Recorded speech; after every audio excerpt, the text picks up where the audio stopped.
With a voice like that, no wonder a small wonder of a performer like Kristin Chenoweth became such a big-name star. Byron Pitts now with her story. Oh, wait, I have to fix my hair. What's left of it? Oh, yeah. Listen to this voice. Thank you, honey. Oh, I wasn't ready. Now listen to this voice.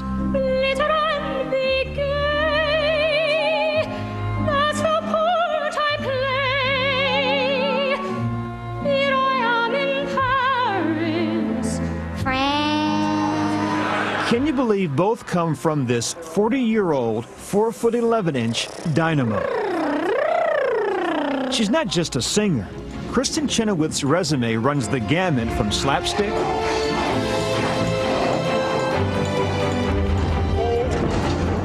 to sitcoms. Sit down and listen up. Legs together. To drama. Why does Treasury want the president to read over a 20-page memo on a one-sentence bill? They like to run the worst-case scenario. In case it doesn't pass? Yeah, you know. Do you consider yourself a singer who acts or an actor who sings? Oh, wow. That's a really good question. I believe that it's a combo platter because singing comes from within and acting does too. It's from the same place. Christmas Eve will find me. And this holiday season, that combo platter of talent is on full display. Chenoweth is at the movies, starring with Reese Witherspoon and Vince Vaughn in 4 Christmases. Who's Cootie Kate? I'm sure you don't have cooties now. Test it out. Ah! Cooties! Do you hear what I hear? A song And she's just released a new CD of her favorite holiday songs. with a voice as big as the sea. Do you have a love, one that you love more? If you can only do one. Sing. I would sing. And, you know, I probably would prefer to be on stage than doing or saying anything else. I like it. It's like a guarantee. And that's where Chenoweth first made her mark. In 1999, she played the petulant and precocious Sally Brown in You're a Good Man, Charlie Brown. No, I can't stand it. She won a Tony for her performance. Watching the Tony Awards on TV and just wanting to be an actress on Broadway, not even expecting to win any award is, well, it's just icing on the cake. It's wonderful. As you listen to the band, don't you get a bubble? Kristin Dawn Chenoweth grew up far from Broadway or Hollywood in Broken Arrow, Oklahoma. She was adopted at birth by Jerry and Junie Chenoweth and only had passing thoughts about finding her biological parents. There was a time in my life where I thought, if I could just find out who was the singer. Because my parents should never be allowed to sing in public, ever. And same with my brother. In church, I was always like ixnay on the inging say. Yeah. They just monotone. Clap if you want, sway maybe, but don't sing. You know what? Don't even sway. Just stand still and put your hands in front of you. Her childhood included cheerleading and singing in the church choir. It wasn't long before the little girl with the big voice was belting out solos for the whole congregation. And I got up there and I remember my knees were knocking until I sang. And the song I sang called Jesus, I Heard You Had a Big House. Jesus, I heard you had a big house. I just remember feeling, hey, I'm supposed to be up here. And then it grew from there. You knew. I knew. It's contestant number 20, Miss Oklahoma City University, Kristin Chenoweth. After high school, where she was voted most talented, Chenoweth attended Oklahoma City University. Part of her tuition came from scholarships she earned competing in beauty pageants. There was a time in my life where I wanted to be Miss America for all the wrong reasons. I wanted to be Miss America so that I could hopefully get in the top 10, sing on national TV, and get an agent. Second runner-up, contestant number 20, Kristin Chenoweth, Miss Oklahoma City University. Chenoweth never got to the Miss America pageant. But she did win a full scholarship to the Academy of Vocal Arts, a prestigious school for opera in Philadelphia.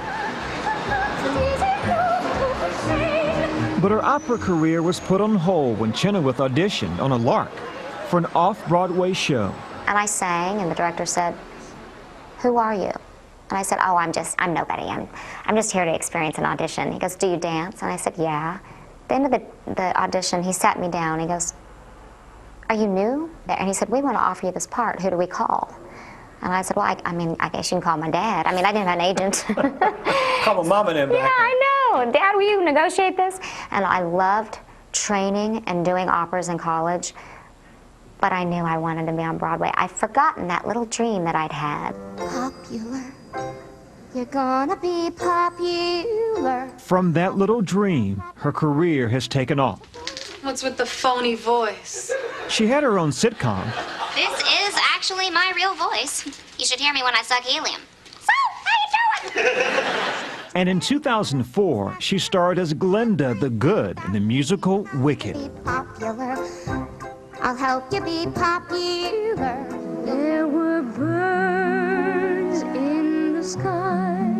Chenoweth's performance in a TV production of The Music Man wowed audiences and won her a real-life suitor, Aaron Sorkin, creator of The West Wing.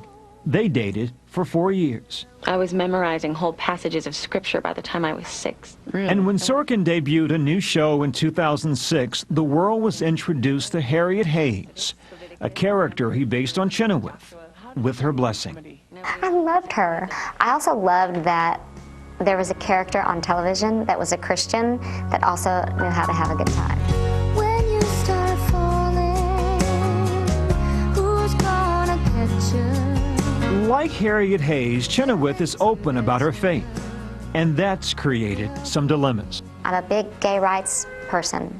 I believe that people should be able to get married that want to get married. Now, you grew up Southern Baptist, right? Sure I did. And so they're right now in the Southern Baptist Church having heart attacks. But I just believe that. Gay marriage, I support it. gay adoption. Yep. But there are many, and we don't have to debate this, but many Christians who have issues with homosexuality. Sure. And I understand that. That's what they've been ingrained. But you know, I have been exposed to a different way of life. I've been exposed. And some folk in Oklahoma might say corrupted. Yeah, corrupted. And that's okay. I'd hate for them to judge me. I don't judge them, you know. I just can't apologize for it. Bless me, Father, I've sinned. My last confession was 19 years ago. Chenoweth also doesn't apologize for her decisions about acting roles she's taken, like Linda Salerno, a suicidal prostitute in the upcoming film Into Temptation. What's the sin? I'm going to kill myself on my birthday. And I'm arrogant. Or her decision to pose for this men's magazine. What did Mama say? My mom cried and said, "Oh, I can't go to church or 7-Eleven again." Because, you know, church and then 7-Eleven, there's a magazine. I love what you say about those pictures are pure, all-American, tape it to the bottom of the bunk, razzleberry swirl cheesecake. They are. I wanted it to have a very pin-up feel like from the 50s. And, you know, believe me, there are things that they want you to do that's very risque that I wouldn't do. So you just learn to walk that fine line. So you like spending time in New York just walking around? Yeah, I like to people watch. I am an actor, so I get a lot of good ideas from people. Chenoweth divides her time between Los Angeles and New York City, finding time for church services in both.